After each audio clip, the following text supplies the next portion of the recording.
тихой деревне у старого колодца отчаянно лает бродячий пес по кличке Рокки. Офицер Эмили спускается вниз и обнаруживает немыслимое – ребенка, спрятанного в темноте, брошенного и цепляющегося за жизнь. Но как только она начинает подниматься, стены дрожат. Успеют ли они спастись до того, как все рухнет? Действие разворачивается в тихой, отдаленной деревне, окруженной обширными полями, где жизнь протекает в предсказуемом ритме. Птицы тихо щебечут под слегка затянутым облаками небом, а легкий ветерок шевелит листья. Однако сегодня что-то не так. На окраине деревни, у старого заброшенного колодца, неустанно лает бездомный пес по кличке Рокки. Рокки – необычный бездомный пес. Его любят в деревне.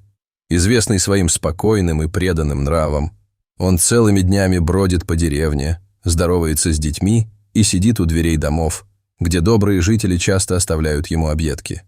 Но сегодня поведение Рокки изменилось.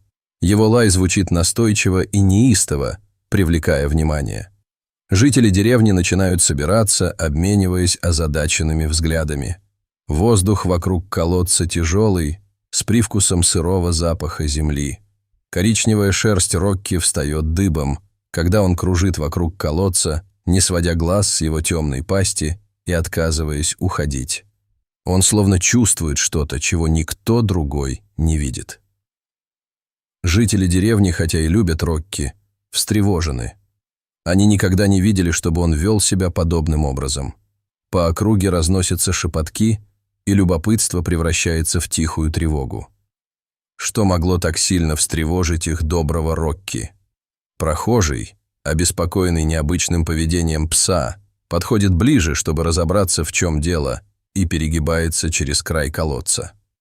Внезапно он слышит что-то слабое, тихий приглушенный крик из глубин колодца. Холодок пробегает по его спине, когда он понимает, что звук, несомненно, принадлежит человеку. Встревоженный, он бросается обратно к толпе, зовя на помощь и призывая кого-нибудь предупредить власти. Обыденность жителей деревни рушится в одно мгновение, когда они пытаются осмыслить это открытие.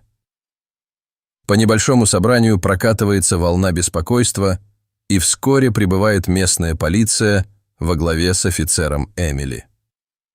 Когда Эмили выходит из машины, ее поражает необычная картина. Толпа, собравшаяся вокруг лающей собаки и заброшенного колодца. Она осторожно приближается и встречается взглядом с напряженным взглядом Рокки. Эмили видела Рокки в деревне и всегда восхищалась его преданностью и мягким характером. Но сегодня его настойчивость намекает на что-то более глубокое. Прислушавшись, Эмили улавливает слабый, хрупкий звук, доносящийся из колодца. Ее профессиональное чутье обостряется, когда она осознает серьезность ситуации. Тайна, нависшая над деревней, обретает самостоятельную жизнь, а Рокки продолжает лаять, неустанно и настойчиво, призывая их действовать. Когда Эмили стоит у колодца, отчаянный лай Рокки будоражит что-то глубоко внутри нее. Она вспоминает, как впервые увидела Рокки, одиноко сидящего на пороге дома пожилой женщины. Эта женщина была хозяйкой Рокки, доброй душой, которая каждое утро пекла хлеб и делилась с ним своими объедками. Когда она умерла, Рокки остался один. Тем не менее, он никогда не уходил далеко от деревни, оставаясь верным ей, как будто все еще охранял свой потерянный дом. Эмили вспоминает моменты, когда Рокки сидел рядом с играющими детьми, и его спокойное присутствие успокаивало всех. Она вспоминает, как после похорон пожилой женщины он несколько дней сидел у ее пустого порога, ожидая, как будто она могла вернуться. Всем было ясно, что Рокки остался не только ради еды, он остался из верности и любви. Теперь Эмили испытывает к нему чувство уважения, видя такую же преданность в его глазах, когда он лает, предупреждая их о том, что что-то скрывается внизу. Когда лай Рокки, эхом разносится по вечернему воздуху, Эмили борется с нахлынувшими сомнениями. Она научена держать свои эмоции под контролем, но что-то в этом кажется ей личным. Глупо ли поддаваться собачьим инстинктам? Поведение Рокки раздражает ее, подрывая решимость. «Неужели я позволяю сентиментальности затуманивать свои суждения?» – задается вопросом она. Но каждая клеточка ее существа говорит ей, что нужно доверять ему. Его настойчивость кажется настоящей, как будто он пытается защитить их всех от чего-то невидимого. Эмили подходит ближе к Рокки, опускаясь на колени, чтобы быть на одном уровне с ним. Его лай замедляется, но он не отводит глаз от колодца. Эмили протягивает руку, ее голос смягчается. «Полегче, мальчик», — шепчет она. «В чем дело, Рокки? Что там внизу?» Ее голос мягок, в нем слышится теплота, которую жители деревни редко замечают у обычно сдержанного офицера. Рокки замолкает. Его лай переходит в тихое поскуливание. Он подается вперед. Его темные глаза встречаются с глазами Эмили, как будто он понимает ее слова. На мгновение она колеблется, прежде чем он ткнется носом в ее руку, слегка хлопнув хвостом. Эмили чувствует прилив связи с этой собакой, которую невозможно выразить словами. Преданность Рокки деревне связана не только с выживанием, но и с доверием, которое она стала глубоко уважать. Жители деревни, собравшиеся поближе, наблюдают за этим разговором в тишине, и выражение их лиц смягчается. В течение многих лет они кормили Рокки, приветствовали его в своей жизни, но сегодня они видят его по-другому. Рокки больше не просто деревенский бродяга, он защитник, часть их жизни, которую они до конца не осознавали. Один пожилой мужчина бормочет: «Если Рокки так волнуется, то на то есть веские причины». Его слова находят отклик в толпе, и по ней прокатывается одобрительный ропот. Жители деревни сбиваются в кучу.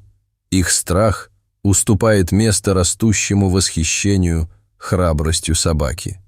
Эмили встает, ее решимость окрепла. Она смотрит на Рокки сверху вниз, кивает ему, как бы говоря: «Я с тобой». И в этот тихий момент их связывает нечто более глубокое, чем слова, молчаливое понимание того, что с этой тайной, что бы она ни скрывала, они столкнутся лицом к лицу вместе.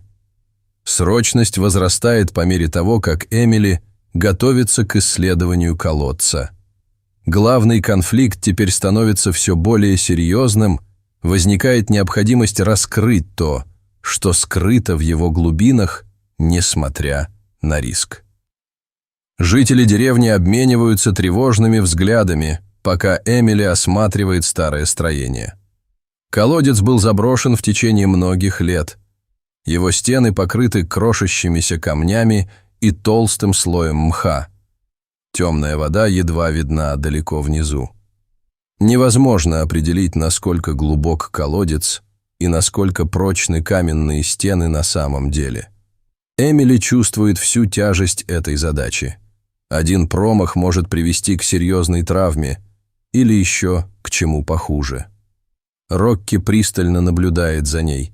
Его глаза прикованы к каждому ее движению. Его поза напряжена, как будто он тоже понимает, с какой опасностью она вот-вот столкнется. Жители деревни перешептываются между собой, обеспокоенные не только безопасностью Эмили, но и тревожащей таинственностью слабых криков, которые, кажется, доносятся снизу. В то же время внутри Эмили разгорается более тихий, более личный конфликт. Ее инстинкты, отточенные годами службы, подсказывают ей действовать осторожно. И все же горе Рокки подталкивает ее вперед, вызывая почти иррациональную решимость доверять его суждениям. Она разрывается между профессиональной осторожностью и глубоким, необъяснимым желанием последовать примеру Рокки. В конце концов, поведение Рокки уже доказало свою сверхъестественность, и вера деревенского жителя в свои инстинкты только укрепляет ее решимость. Сделав глубокий вдох, Эмили обвязывает вокруг талии прочную веревку и привязывает ее к ближайшему дереву. Двое деревенских жителей стоят рядом, держась за другой конец, готовые спустить ее в темноту. Рокки беспокойно расхаживает рядом, и Эмили начинает медленно спускаться. Ее фонарик отбрасывает узкие лучи света на влажные каменные стены колодца. По мере того, как она спускается глубже, воздух становится прохладнее и душнее, а встревоженные лица жителей деревни исчезают над ней. Затем, когда она приближается к середине пути, какой-то звук заставляет ее застыть на месте. Тихое, безошибочно узнаваемое хныканье. Теперь оно ближе, отчетливее. Жители деревни наверху затаили дыхание, пытаясь уловить хоть какой-то признак того, что она может обнаружить. Сердце Эмили учащенно бьется. Этот тихий звук эхом отражается от каменных стен. Она с трудом может поверить, что это плач младенца. Ее охватывает шок, когда она понимает, что поведение Рокки привело их к чему-то поистине невообразимому. С удвоенной настойчивостью Эмили подает сигнал опускаться еще ниже. Ее фонарик выхватывает маленькую съежившуюся фигурку, завернутую в изодранное, выцветшее одеяло. Брошенный младенец, едва шевелящийся, лежит, уютно устроившись, в неглубоком каменном углублении чуть выше уровня воды в колодце. Пульс Эмили учащается, когда она протягивает руку и бережно берет младенца на руки. Ее пальцы скользят по ткани одеяла, ощущая истертые нити и маленькую эмблему, вышитую по краю, изящный символ, который намекает на то, что это был необычный несчастный случай. Кто-то оставил этого ребенка здесь, спрятанного и одинокого. Эмблема, простой, но отличительный дизайн, вызывает у Эмили вопросы. Кто мог это сделать и почему оставил ребенка в таком опасном месте? Жители деревни ахают, когда она берет младенца на руки, и их шок повторяет ее собственный. Настойчивый лай Рокки, доносящийся сверху, усиливается. Его инстинкты снова управляют моментом.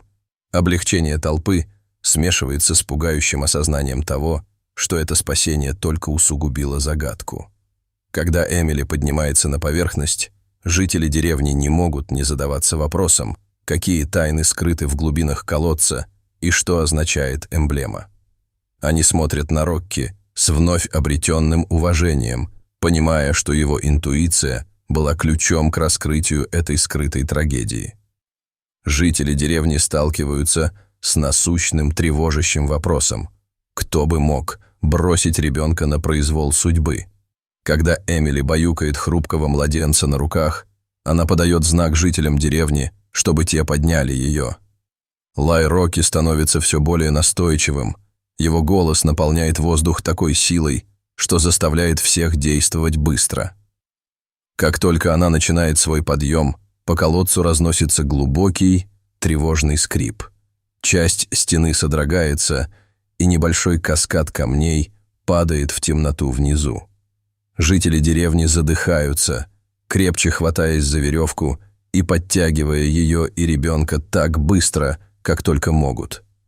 Сердце Эмили бешено колотится, когда она прижимает к себе младенца, одной рукой сжимая веревку, а другой прикрывая ребенка. Каждое движение кажется ненадежным, как будто малейший неверный шаг может обрушить всю конструкцию. Рокки, чувствуя, что дело не терпит отлагательств, продолжает расхаживать по краю колодца и лаять, следя глазами за каждым сантиметром подъема Эмили. Жители деревни наблюдают за этим в напряженном молчании. Их руки напрягаются от тяжести, каждая секунда растягивается в вечность. Наконец, когда Эмили достигает вершины, чьи-то руки опускают ее и младенца на землю.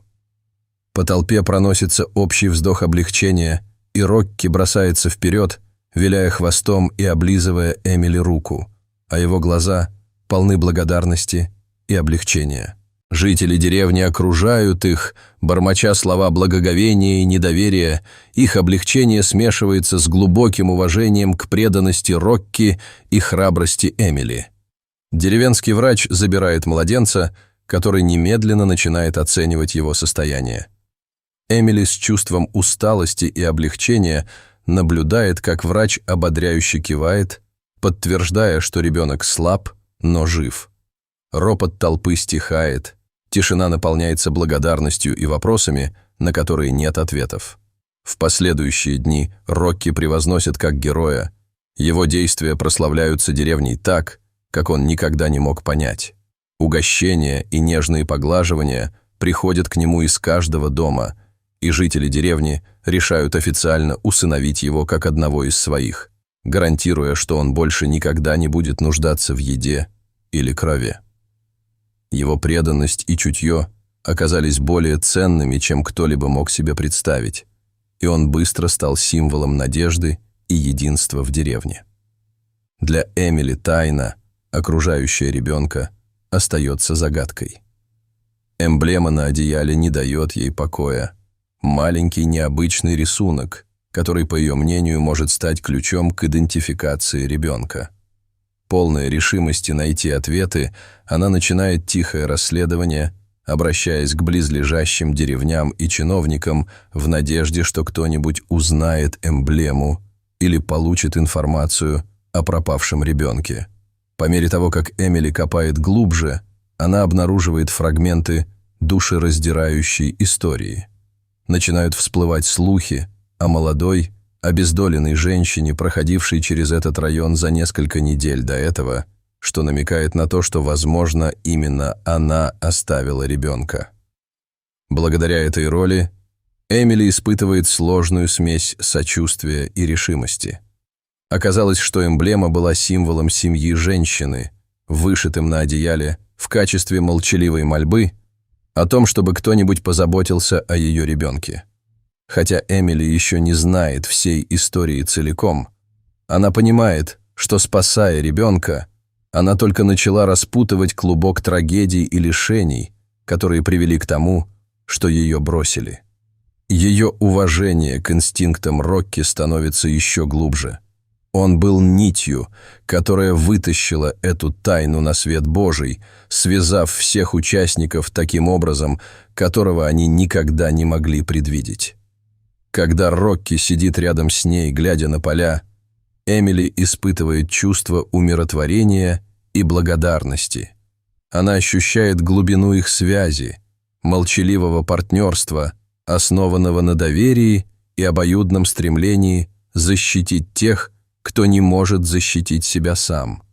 Деревня тоже навсегда изменилась, и преданность Рокки напоминает ей о необычайном мужестве и сострадании, которые могут исходить от самых непритязательных героев. Пока Эмили готовится продолжить поиски истины, Рокки ложится рядом с ней, нежно положив голову ей на ноги. В этот спокойный момент они оба понимают, что их работа далека от завершения, но сейчас они нашли момент отдыха и взаимопонимания в компании друг друга.